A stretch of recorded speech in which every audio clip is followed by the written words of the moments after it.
Vale, vamos a ver que f con la definición f tilde que hemos definido en vídeos anteriores es afín. Para ello, lo que vamos a ver es que se cumple la definición de aplicación afín. Es decir, hay que ver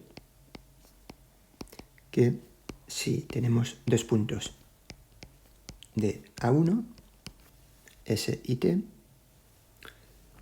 entonces el vector f de S, f de T, es f tilde de ST. Vamos a recordar la definición de f tilde porque la vamos a utilizar para ver esta igualdad.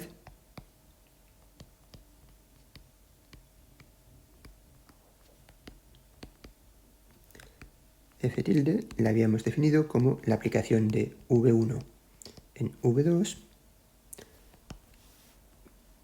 que envía un vector V de V1 a el vector f de P más V para todo V de V1. Y P era un punto de A1 que habíamos fijado. Vale, pues recordando cuánto es f tilde, vamos a ver qué podemos decir sobre el vector f de S, f de T. Queremos llegar a una expresión donde aparece f tilde. F tilde está definida en términos de f de P, por tanto, parece natural meter aquí en medio f de P. Vamos a escribir este vector como el vector f de S, f de P,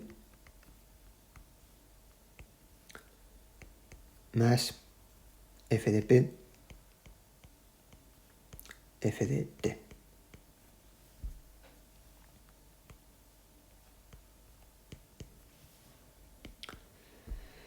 Vale, ahora, la definición de f tilde de un vector es f de P, es el vector que va de f de P a f de otro punto, P más V.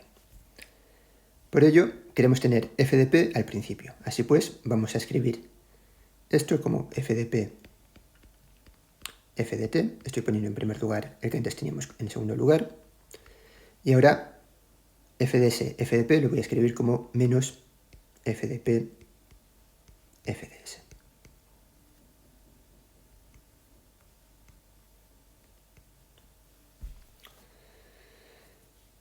Vale, ahora, ¿qué podemos...? Vale, ya digo, queremos llegar a algo donde aparece f tilde.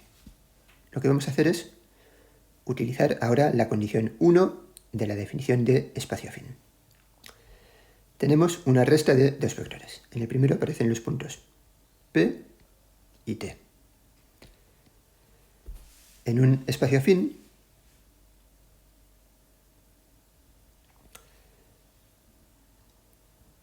dados estos puntos, bueno, el punto T podemos escribirlo como P más el vector que va de P a T.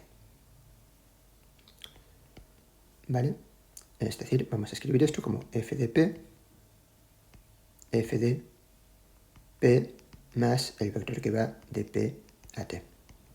¿Por qué hacemos esto?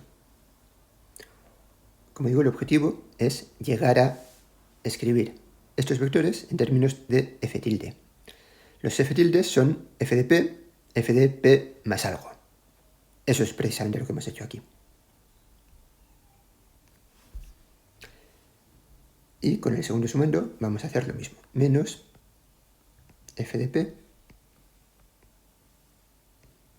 f de S. Pues el punto S es P más el vector que va de P a S.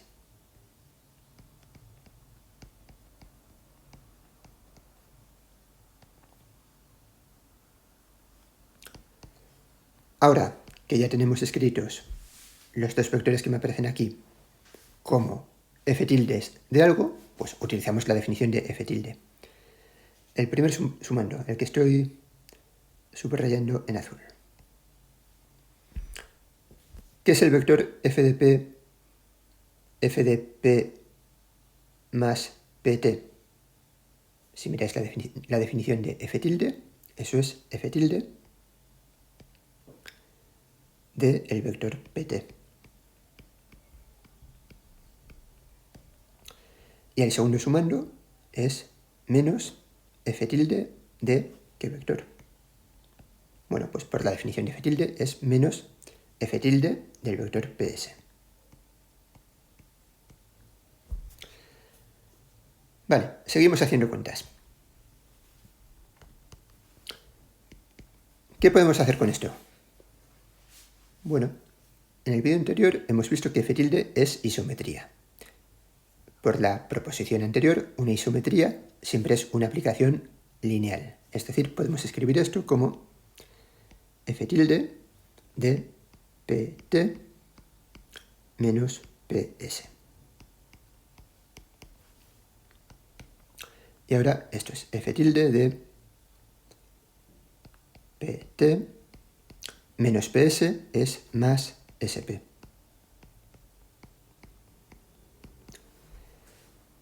Y esto es f tilde de, ¿qué tenemos? sp más pt. Por la condición 2 de la definición de espacio fin, esto es st. Y así hemos visto que el vector f de s, f de t, es f tilde de st, que es lo que queríamos comprobar. Esto, por tanto, concluye la demostración del teorema.